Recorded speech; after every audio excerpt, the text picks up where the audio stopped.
Hi everyone, welcome back to my channel. Today's video is going to be this fun witchy nail set. So I'm starting off with this color from Apres, and I'm actually going to be doing all of the nails this one color. That's not usually what I do for a lot of my nail sets. I usually like having at least one accent nail or at least a couple of colors going on.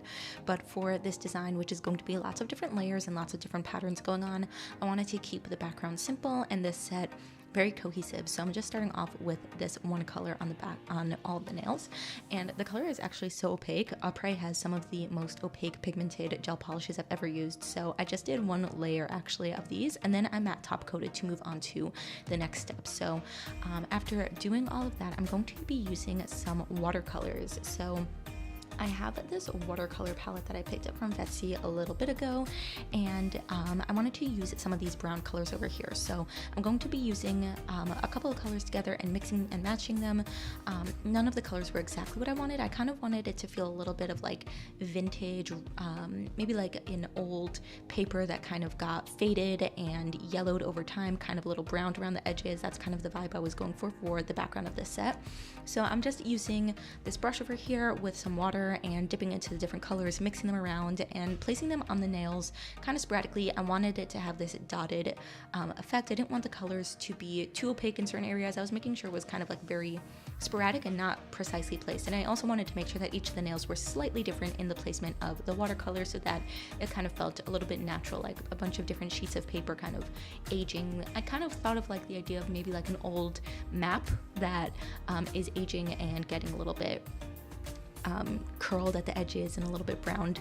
That's kind of like the idea what I wanted for this background. So I'm just going to place it around and kind of playing around with the different amounts of water with the watercolors. So using more water makes the colors more spread out and more thin, and using less water, it keeps the color more opaque. So if you were using watercolors, it's all about the amount of water that you use and the look that you're going for. I definitely wanted it to look very splotchy and uneven. So this is what I have going on. And then I matte top coated to go over that because I wanted to make sure that it was protected in case anything that I wanted to do over it got messed up or needed to redo something. I wanted to make sure that the watercolor underneath was protected. So I did a matte top coat, and now I'm using this foil gel on 3 of the nails, and I'm placing it again very sporadically.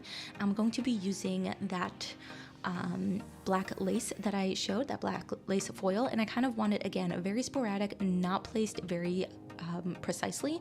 So I'm also going to be doing that with the foil gel because foils stick to wherever the foil gel is. So I made sure that I placed it very sloppily and messily. That was the point of this design over here, as you can see. So kind of placing a little bit random here and there, and then I'm going to be doing the foil. So after I put the foiled, like the nails that have the foil gel in the lamp, I cure for 60 seconds, and then I'm going to leave them off to the side before placing the actual foils down. So while those are cooling down, I'm going to be doing some of these sticker designs over here. So this sticker sheet that I had was definitely the inspiration for this nail set, and I wanted it to kind of just be a bunch of different witchy, occult kind of symbols all over and placed very sporadically. Again, it kind of at the end made me feel like an old map with a bunch of different symbols and legends going on, different keys, and just a lot going on, even though it's not obviously a map, but it's more of a witchy design. But that was kind of like the inspiration for this set. That's kind of like the look I was going for over here. And then I wanted to add in some color, and I'm going to be doing chrome on the other nails, the ones that are going to have the lace, and it's going to be gold chrome. So to make sure that all of the nails are cohesive and have all of the elements together so that the set feels complete, I'm adding some of these gold stars and moons onto these nails over here to add some contrast and also help them fit in with the rest of the design. So I thought about kind of trying to hand draw some of these symbols over here, but I realized that especially for how tiny I wanted the details to be able to get a lot of these different symbols on the nails, I was just not going to be precise enough. I am not that great at hand drawing and hand painting. It's just not one of my strengths, and because this sticker set was the inspiration, I decided to just be okay with using stickers for nails. Sometimes I feel like I should be better and try to do designs by myself, but I think it's also important to know where your strengths lie, and being very precise with small details, especially considering how detailed some of these images really are. I just knew I wouldn't be able to do it myself, so I decided to use the stickers here, and I really love how it came out. They have this matte effect. I do go over with a matte top coat at the end just to make sure that all the stickers are secure, and I wanted to keep this set matte aside for the chrome that we're going to be doing later. And I love the detail and just how much these stickers really just bring life to the set. So I'm just kind of placing around these gold stars wherever I felt it fit. And then after that, I am ready to do the foil over here. So I'm just placing down the foil over here where I stuck it. And you can see I was actually holding the nail by the tip, and I actually had placed some of the foil gel over there. And because the foil gel cures sticky, when I put my finger over it where I'm holding it, it actually got the foil gel like all over my glove, as opposed to sticking to the nail. So when I place down this foil over here, you'll see when I pull it away, it didn't fully transfer. So after that, I just decided to fill in the blanks. Oh, over there at first I had the foil placed upside down, so it didn't transfer at all.